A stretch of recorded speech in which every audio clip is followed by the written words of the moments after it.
What's up, guys? Welcome back to my channel. So I'm here today to talk about part 1 of the Real Housewives of Salt Lake City Season 4 reunion. So be sure to like, comment, subscribe, and let's jump right on into it. So as ladies are heading out to the stage, we see Whitney, Heather, and Lisa. They're praying to Archangel Michael, like, oh, please protect us. And I don't know if they do this before, like, every reunion. I thought about that. I was like, well, maybe this is just something they do, you know what I mean, before the reunions, but like, I think this is the first time they're showing the footage of them doing it, so it's like, oh, Monica has these girls shook. And, you know, everyone's on the stage except Monica.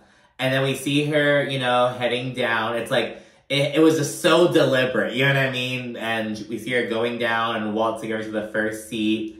The ladies seem visibly bothered as she's like, you know, waltzing past them because she hoodwinked them, you know what I mean? Like, she had these bitches celebrating her birthday in Bermuda, like, you know, lauding her with all support and shit when she was a part of this, you know, troll page. So we see that, and once the actual reunion begins, Heather reflects on filming without Jen. And she's like, you know, I was worried at first because I thought people wouldn't be as interested in watching the show without all the toxicity and drama she brought. But I was excited to, like, you know, have a chance for, like, us to show our friendships. And, like, she was talking about that. And it's like, well, Monica was, like, the star. So, like, you know what I mean? It's like, okay, I was excited to have this chance to show our friendships.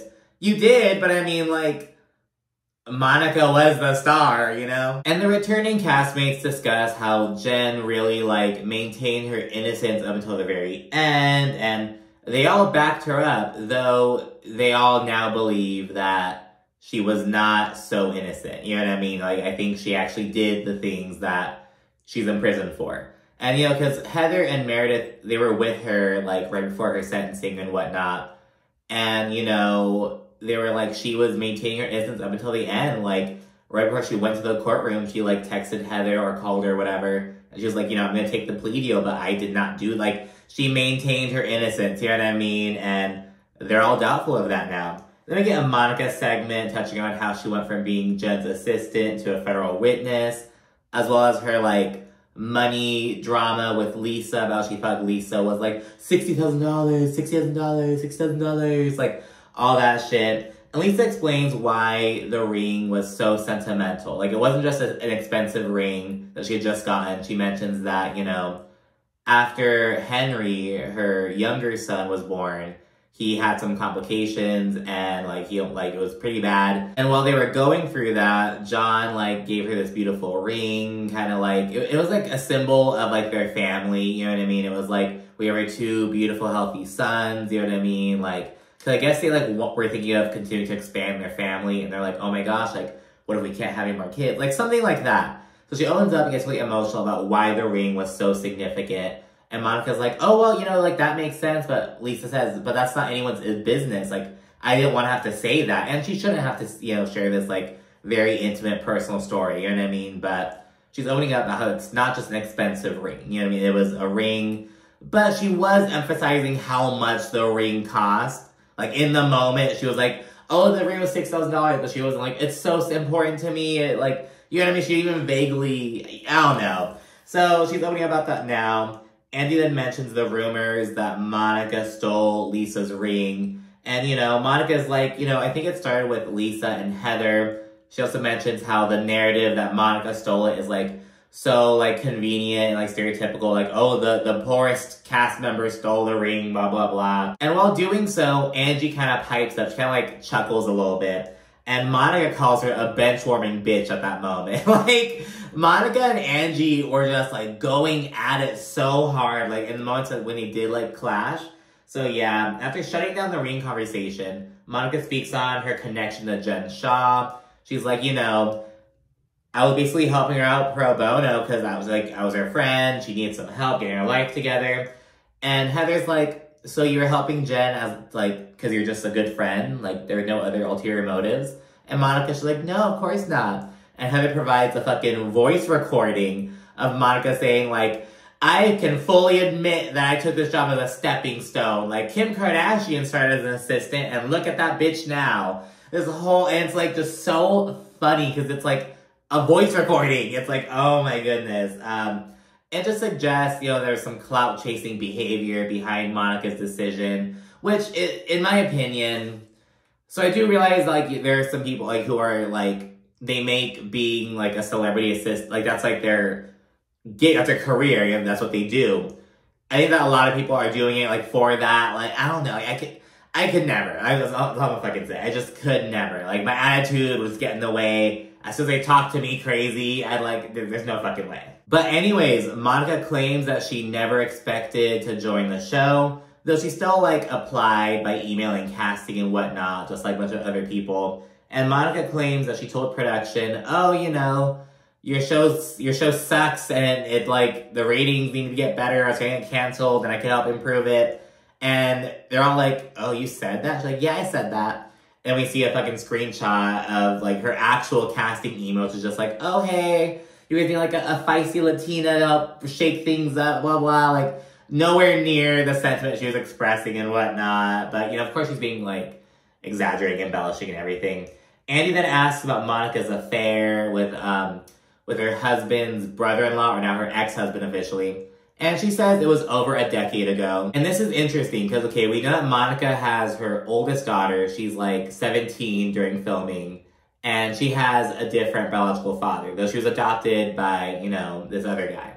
And then Monica has 3 other daughters. We don't really see her second born too much on the screen. She looks like she's maybe like 12-ish maybe. Like we only see her that often. And the other 2 young ones are like 5 and 4, I think. So I'm like, damn, that's like well after the scandal. Like, and Monica explained that, you know, the scandal came out, she and her husband like separated, or did they actually divorce? I think they like divorced, then they got remarried, had 2 kids, and then divorced again. So we kind of like touch on that a little bit. Monica says that, you know, it was really tough, you know, because she like was excommunicated and everything. And since then, she's been rebaptized and all that shit. And Heather explains that, you know, that's, like, a really big deal in, like, you know, the Mormon church. Because, like, it's very hard to get, like, rebaptized and all that shit, like, after you've been excommunicated, especially.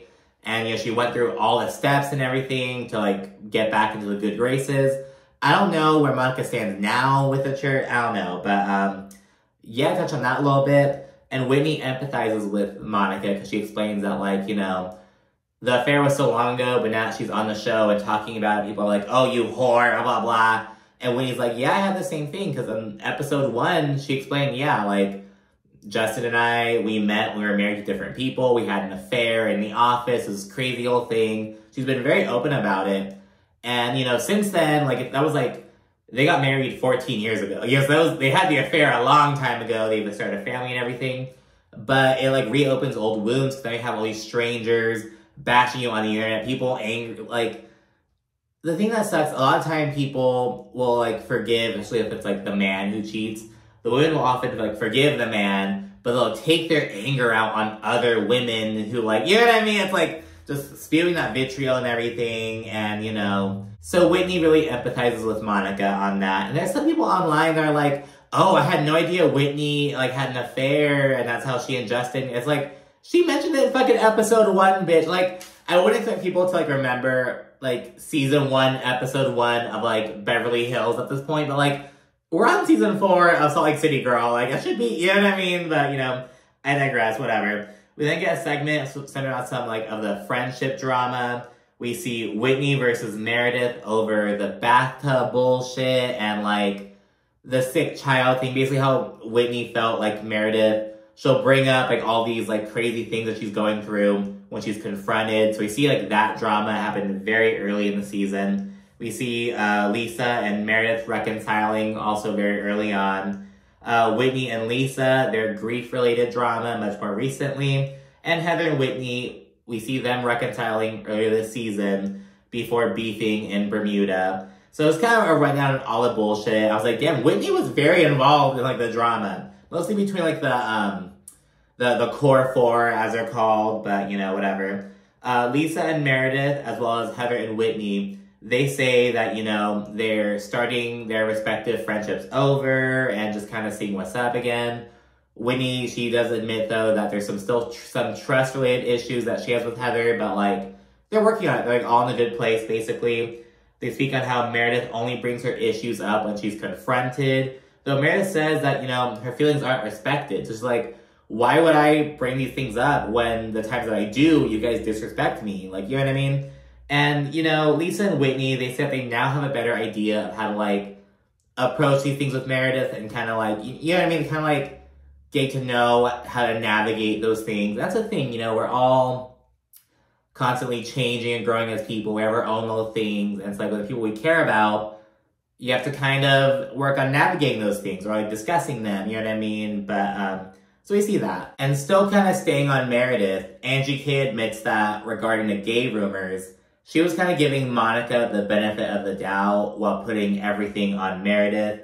Angie also says that she was upset at Lisa previously calling her weak and a liar after she met with Monica. Though Lisa's like, I just felt stupid because I have my beef with Monica, but now that you made up with her, it's like, what the fuck? Because Lisa says that her only issues with Monica were, like, over her treatment towards Angie K. So she's like, now that you're good with her, like, why do I have an issue? So that's what I kind of touch on. So Lisa explains her perspective, and we get a little back and forth between her and Angie, who are sitting right next to each other. They're good, but, like, you know, they have this little disagreement. It's a reunion. It's going to happen. Whitney then says that she still thinks that Lisa lacks self-awareness. And Lisa's like, we just speak different languages. I don't know if it's like an East Coast, West Coast thing, which is very much true, you know what I mean? I love spending time in New England, but, like, it is a very different, like, vibe, you know, like, than where I'm from. Like, I'm from the Southwest, you know what I mean? So it's like, it's a very, things are different. It was so cute. On the plane ride back home, I was flying from Boston to San Diego. This lovely older woman was kind of chit-chatting, like, as we were, like, boarding the plane. And she mentioned that, you know, like, my mom lives out here in Lynn. She's, like, 94 years old. And she's like, you know, I come out here and, like, help take care of her and everything. And just kind of chit-chatting. And as we were talking, she was like, you're going back home, how you're not from here? I'm like, oh, no, I'm, like, you know, telling where I'm from. And she's like, yeah, like, people up here are just so, like, mean. They're so different. Like, that prickly East Coast, like, waspy, you know what I mean? Versus, like, the kind of laid-back West Coast, like, the Southwest kind of vibes. Even, like, the Southern, like, the different, like, vibes, you know what I mean? But at any rate, Whitney says that she needs Lisa to, like, communicate better, because she says that, like, after conflict, Lisa likes to distance herself, and, like, Whitney doesn't like that. She's like, I need you to say, hey, I just need some distance. But I'm like, well, Whitney, if you're her friend, you should, like, know that. You know what I mean? Like, she doesn't have to say, like, you should, you know what I mean? It's like you're expecting her to, like, oh, I'm doing this, but if you're her friend, you should, like, get that. I don't know. I get what Whitney's saying, but it's like, girl, like, put in some work as well. I don't know. We then get a segment on Meredith versus Angie, as well as, like, the rumors, and generally just, like, husband shit, basically. After a little segment, it was mostly on Meredith and Angie, but, like, as ladies chimed in, it was, like, about their own marriages. Although we didn't get much on Lisa's marriage with John Barlow, and it's like, we've seen these moments of Lisa kind of being self-centered. Like, I don't know. I hope it comes up later on, maybe, but anyways, Whitney says that she and Justin are doing much better. In hindsight, she's like, a lot of our issues weren't even about our relationship, but more about, like, the outside factors, the shit that's gone on over the past few years, yada, yada, yada. Monica, she's indifferent over being legally divorced now. They've been separated for, like, 2.5 years. So she's like, it's the same shit. She explains why her business is valued at $0. She's like, we had, like, cease operations during COVID, which, like, but it's like, you're an at-home thing. Like, does it, like, you know what I mean? Like, it makes sense. Like, yes, a lot of businesses, like, shut down during COVID. Those are, like, storefronts. You know what I mean? Like, people have to pay, like, rent on the buildings and, like, pay employees, but, like, you're doing something at home. Like, how, I don't know, they don't really sufficiently explain that. You know, she also admits that, like, she really fell behind on orders because, you know, when she talked about in that one episode on the show, people were, like, rushing to buy it, and she was, like, overwhelmed with orders and shit. But it's like, if your business was valued at $0, why were you making those baby bundles in that episode anyway? Like, I don't know, it doesn't make fucking sense. Whatever. A lot about Monica doesn't make sense. I'm just enjoying the ride, bitch. You know what I mean? And moving to Angie K, she says that she and Sean are doing well, and she refers to Monica as a rat who came out of the sewer. Monica then says that she was never mean to Angie K during filming, though Angie and Lisa disagree with this. And Angie says that Monica pretended to be her friend. And when Monica's like, oh, please, Angie, I saw you go in at Meredith and say all this shit about her. Angie's like, but Meredith never pretended to be my friend. She wasn't like a wolf in sheep's clothing, basically. And speaking of Meredith, Angie then hones in on her tirade and whatnot. The whole like, want me to go there with her husband? Rumors? All that shit. And Meredith plays semantics, and she's like, you know, I alluded to there being rumors about Sean, but not there being rumors about her marriage. There could be rumors, there are rumors about all of us. There could be rumors about Sean that have nothing to do with Angie or her marriage. Just playing semantics and whatnot. Meredith then says that her tirade was just like a boozy reaction. She was just kind of venting to Lisa, and she did not mention the rumors to try to get someone else to bring them up. She was like, it wasn't like a baiting kind of thing. I was having a genuine, visceral reaction, basically. Angie then calls herself a pillar of the community. And, you know, Meredith, she reads off all the insults that Angie launched towards her. Basically like, really, bitch, you're a pillar of the community. Kind of like a lot of shit. Angie, though, she says that her calling Meredith a trampoline with eyes was a compliment. Because it means she has really tight skin and, like, she's not wrinkly and shit. However, Angie does apologize for saying that Meredith, like, was spreading her legs outside of her marriage.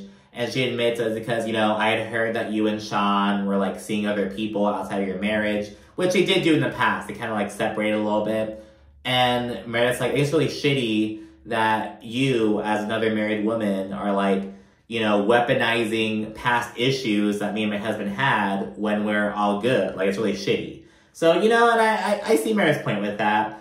Angie then says that Monica was determined to get the rumors about Sean out onto TV and into the open. And when Monica interrupts her, Angie shuts her down and says that she has no respect for love and marriage. Angie also goes in on Monica. She's like, you park your Range Rover in a carport. And she also mentions that she's spending her kids' money on a fucking purse. And she also says that she's setting a bad example for her daughters. And it's like, oh, Angie. And it's like, you know, people always say, like, don't mention the kids. But this is, like, strictly about her, like, financial choices as a mother who doesn't have a lot of disposable income. You know what I mean? Like, it's not... I'll allow it. You know what I mean? I'm not, like, gonna hate on it. It's like, oh, Angie, you're going in. And, of course, Monica, she's like, keep my fucking kids' names out of your mouth, you bitch. And Angie's like, well, you talked about mine. You talked about mine. Just this little vicious back and forth between Monica and Angie. And it's like, well, you know what I mean? It was a pretty good part one. Let's see what the parts 2 and 3 have to hold, though. Thank you so much for watching. Be sure to like, comment, subscribe, and stay tuned for more. Thanks again. Bye.